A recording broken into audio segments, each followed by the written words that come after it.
before we jump headfirst into this madness, let me hit you with a quick ask. Share this with someone who needs to see it. Tap that subscribe button if you haven't already, and definitely sound off in the comments, because after this one, you're going to have opinions. What we're about to break down is one of those moments that didn't just age poorly, it curdled. I stumbled across an old video from around 3 years ago, and somehow it hits harder now than it ever did back then, especially when you line it up next to what just happened this past Easter. The irony, next level. If this was fiction, you'd throw it out for being too obvious. But it's not. It's real. And tonight, we're hitting rewind and unpacking a moment that aged like a gallon of milk left in the sun. Now, picture it. Full-on pandemic era.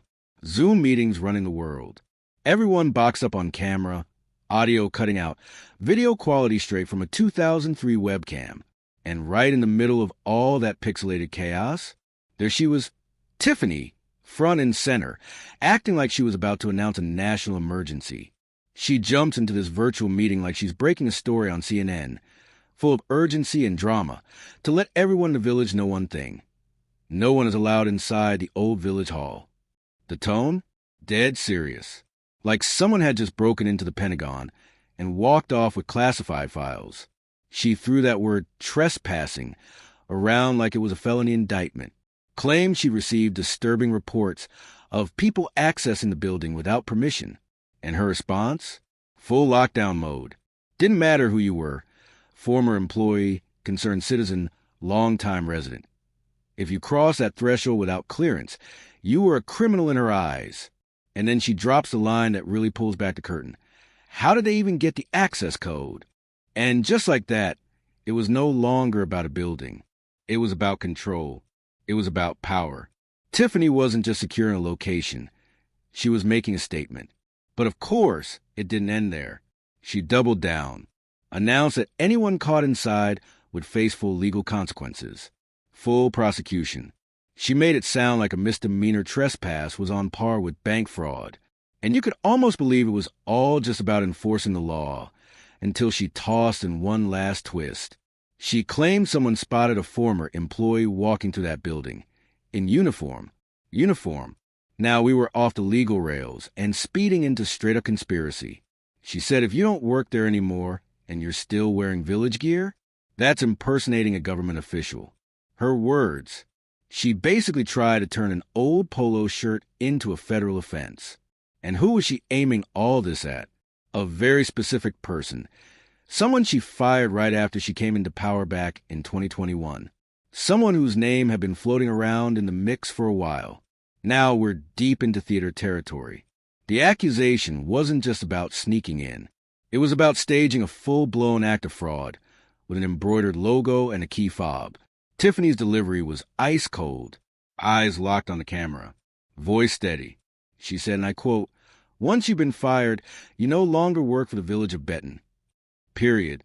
The kind of finality you'd expect from someone drawing a boundary or rewriting history. Fast forward to this past Easter. You'd think, given that hard stance, she'd stick to the script, right? Wrong. Guess who was front and center at the village building, handing out food, taking photos, addressing the crowd like she still held office? Tiffany. Not as mayor, not as supervisor, not even on payroll. Just out there, playing mayor for the cameras, like nothing had changed. Suddenly, the same woman who said wearing village gear without a title was a crime was back out there doing her best impression of a press conference. So let's break this down. When someone else wears a village logo, that's impersonation. When Tiffany does it, that's tradition? Really? No, that's costume design. That's small-town cosplay. She pulled that same tired Super Mayor persona out of storage like she was starring in a reunion special. And don't forget the way she looked dead into that Zoom camera back in 2021. Laying down rules like they were gospel. That was never about safety. It was about signaling. I'm in charge. I control the narrative. And let's be honest, there was a lot going on in 2021. Her image was already under pressure. Rumors about her relationship with Kamal were flying. Maybe, just maybe, that fired employee was pulling focus. Maybe they were becoming more visible, more popular, and that didn't sit right with her. So what do you do when someone else starts getting attention? You remind everyone you're still the sheriff in town, even if the badge was revoked. But here's the real kicker. This whole impersonation saga was just smoke, a distraction, a power move disguised as policy. Because when you circle back and look at the facts, that criminal offense she spoke so seriously about, nothing came of it. No charges, no arrest, just a lot of performance. And now, 3 years later, we've got Tiffany back in public view, still acting like the throne belongs to her, even after the public, the voters, and the courts all said otherwise. If someone else did what she's doing right now, she'd call it a felony. But when it's her, it's community service. Let that sink in. Here's the thing. Whenever personal drama mixes with political power, it never ends well. It's explosive every single time. Now she's going around saying things like, "You can't wear the logo. Don't be seen near the building. Don't act like you represent the village." But guess who's out here doing all of that without hesitation?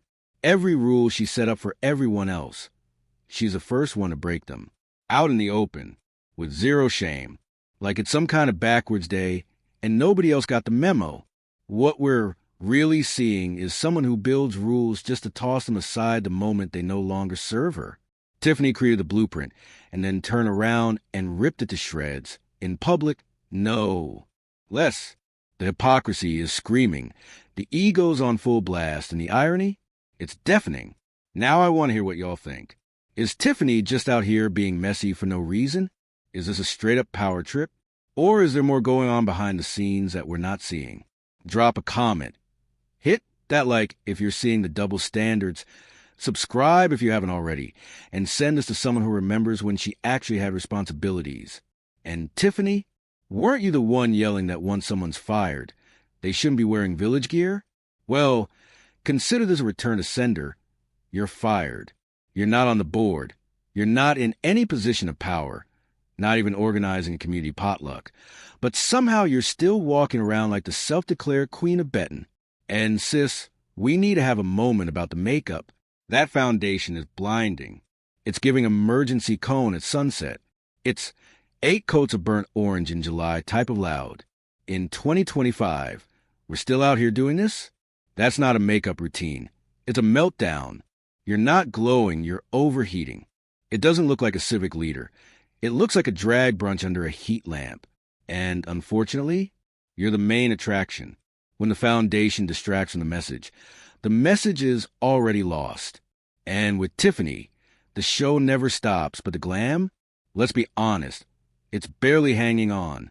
Let's move on to the real issue. Tiffany's been out here warning people that pretending to be a government official after being fired is a literal crime. Ma'am, how long have you been out here dressed up like the mayor? Playing supervisor? At this point, is this public service or is it fan fiction? You said the rules apply to everyone, but do they apply to you or nah? And while we're talking about pretend, let's talk about that wig. Allegedly, she spent a whole $1,000 on that mess.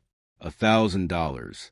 For that wig looks like it was pieced together using packing tape, leftover yarn, and a faint hope. The color? Aiming for blonde, but ending up somewhere in a realm of soggy oatmeal and regrets. It's not powerful woman energy. It's a craft project gone wrong. And if cosmetology school was really on your resume, I've got questions.